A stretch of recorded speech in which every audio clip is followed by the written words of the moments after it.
Ungqongqoshe wezogesi wethule uhlelo olumayelana nokuphakelwa kogesi. Lolu hlelo ludalule amasi Eskom ezowasebenzisa njengoba ugesi uzobe usetshenziswa kakhulu ebusika.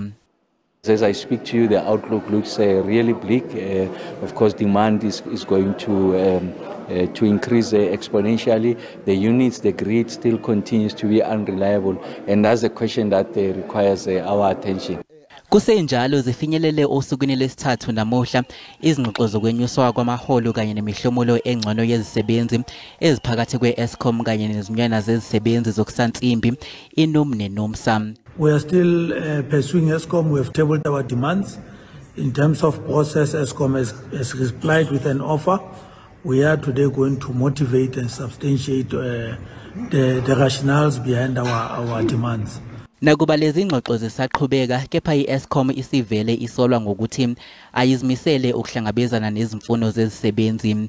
NUMSA's core demands, on the other hand, are a 2-year wage agreement, 15% wage increase, as well as a demand that we reject the closure of coal-fired power stations, as well as other demands. Kulindeleke ukuthi kushone ela namuhla lezi ngxoxo seziphuthuliwe.